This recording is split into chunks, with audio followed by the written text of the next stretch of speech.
El metro de la Ciudad de México tiene problemas, Sí, pero sí. en términos generales... Pero no llega a mi casa, ¿eh? Bueno, no llega- a tu casa, de hecho, llega el Ecobús, que es un buen sistema de transporte, Bueno, que no objetaría, es relativamente barato y es un buen servicio. Pero ¿sabes cómo va? Así, mano.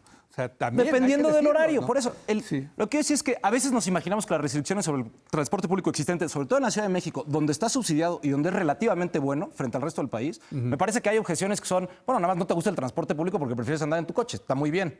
Ahora, pero es más importante, es importante en la Ciudad de México, pero es más importante en el resto del país. Es decir, el transporte público en el resto del país está sobre todo en manos de privados Sí. que se les han dado contratos Concesiones. para hacer un negocio. Sí. Y la verdad es que el transporte público, justamente por lo que estás diciendo, si tú estás diciendo que estás dispuesto a financiar transporte público, es porque el transporte público es un bien público.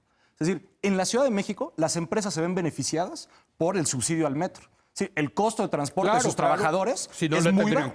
claro. Entonces Tienen que pagar más a los trabajadores. Exacto. ¿No? Entonces, en el resto del país, en cambio, donde hay mucho menos subsidio al transporte, donde hay, es un problema. Y es un problema que como que se ha olvidado diciendo, bueno, no, es que tal vez un día habrá buen transporte público y entonces la gente lo querrá usar y dices, pues no, es cosa de ponerse a construirlo.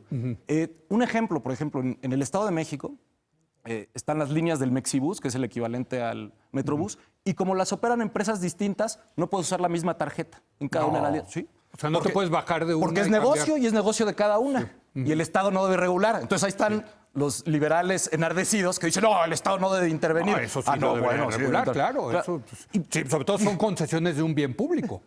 Claro. A ver, los liberales de verdad sí creemos que hay fallas de gobierno y de mercado, Y de que, mercado. Tiene que regular el gobierno. Me gusta que ahora las reconoces más que en otras ocasiones. No, siempre las reconozco. No. Pero a ver, el tema es que si no empezamos a pensar en un sistema de transporte público, por lo menos en la capital va a colapsar.